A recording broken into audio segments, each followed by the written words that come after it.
When you think about power in New York City, you probably picture skyscrapers, Wall Street, maybe City Hall.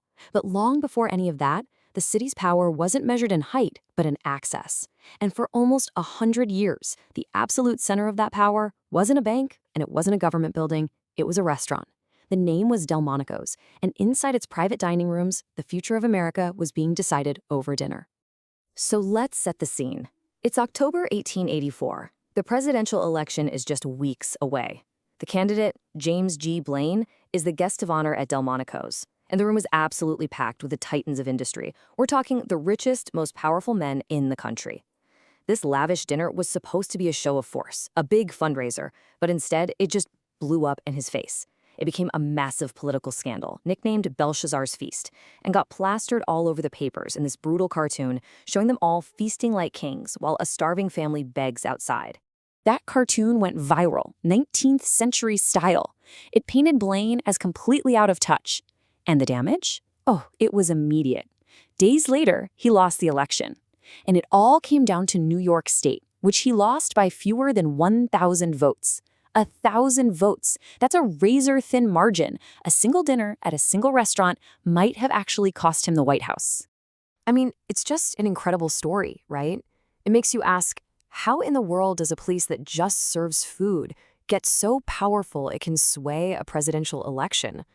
To really get that, we have to go back, way back, to a time when New York was a very, very different city.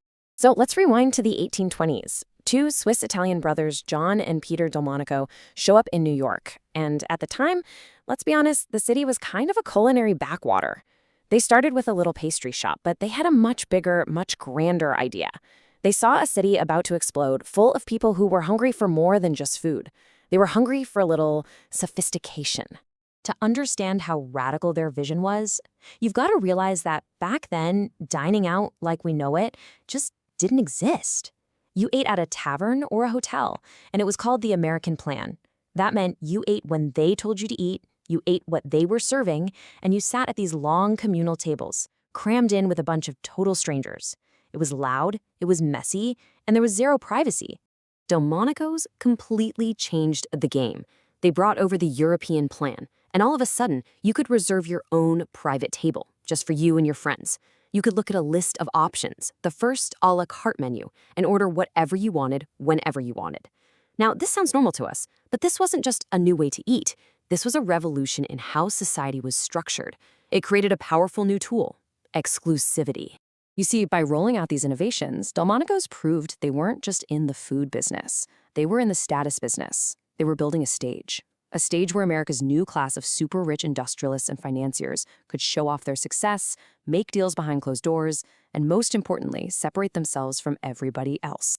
And as America jumped headfirst into the Gilded Age, and Wall Street basically became the engine of the entire country, Delmonico's planted itself right in the heart of that engine.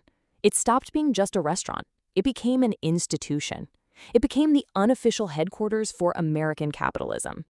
And that power was literally built into the walls of their flagship building at 56 Beaver Street. People called it the Citadel. I mean, look at it. It was a statement. The rumor was that those huge marble columns were actually imported from the ruins of Pompeii. Now, whether that's true or not, the message was crystal clear. This wasn't just a restaurant. This was the center of an empire of money. The restaurant's own growth story perfectly matched the explosion of wealth happening downtown.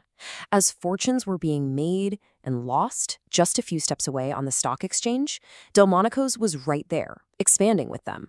It became the default meeting place for the most influential clubs, the place you celebrated a massive deal. It's where the city's elite met to pull the levers of the economy.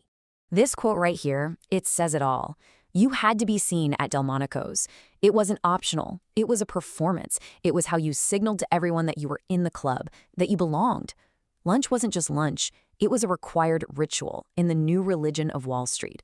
And Delmonico's was the temple. Okay, so whenever you get that much wealth and influence crammed into one place, what happens next? You need rules. You need a way to decide who's in and who's out. Delmonico's became the place where this informal boys' club of the powerful started writing the rules for a new American aristocracy, one that wasn't based on bloodlines, but on bank accounts. I mean, listen to this. This is from the very first restaurant review ever published in the New York Times. The message is not subtle. They're saying, you want to feel like royalty? Forget the nobles in England. Come to a private room at Delmonico's. This was about creating a new kind of American royalty, where the private dining rooms were the new throne rooms. And pretty soon, that unwritten system got a very formal name, the 400. This guy, Warren McAllister, a total Delmonico's insider and social gatekeeper, he basically created the official guest list for who mattered in New York society. It was the ultimate weapon of exclusion. It took the velvet rope from the restaurant door and put it around an entire social class. If your name wasn't on that list, you pretty much didn't exist in their world. And this was the world they built. I mean, look at these numbers. They're just staggering. One guest at a fancy banquet could easily spend $250 on a single meal. Meanwhile, the waiter serving him that meal was making maybe $30 for the entire month. This whole glittering system was built on a foundation of massive and very visible inequality. So this is where the story gets really interesting. Because when you create such a massive, organized concentration of legitimate power, all this money, all this political influence, you accidentally create the perfect breeding ground for a parallel power structure to grow right in its shadow, one that is very much illegitimate. You see, that glittering world of the Gilded Age elite, it wasn't the only form of organization that was taking hold in New York City. While all these fortunes were being made over fancy dinners, a very different kind of organization was on the rise, and they were learning from the masters. And when you look closely, the parallels are just undeniable. The elites used capital and investments to get what they wanted. The underworld used muscle and intimidation. The elites had their exclusive social club, the 400, to control who was in and who was out. The underworld had gangs and controlled territory. And the most fascinating part? Look where they overlapped. Political machines like Tammany Hall. They were happy to provide favors and access to both the millionaire in the fancy dining room and the gang boss on the corner. And this gets to the core of it, the basic structure of organized crime. The hierarchies, the codes of conduct, the political protection, the strict rules about who's in and who's out, those things weren't invented by mobsters. They were pioneered by the legitimate world. The blueprint for organized power was right there, on full display, at Delmonico's. So what is the lasting legacy of a place like this? What happened to that system of power it helped create? I mean, does that blueprint still exist today? Well, the building itself, the Citadel, it really became a monument. For almost a century, it stood there as this physical symbol of how money, influence, and exclusivity could be organized into a powerful, self-perpetuating machine that, for all intents and purposes, ran the city. The original restaurant itself couldn't last forever. Prohibition and just a world that was changing really fast finally closed its doors in 1923. But here's the key. The restaurant was gone, but the blueprint it helped design, that didn't go anywhere. That structure, that relationship between huge wealth, political access, and exclusive networks, it just evolved.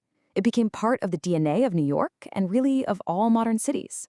Which really just leaves you with one big question.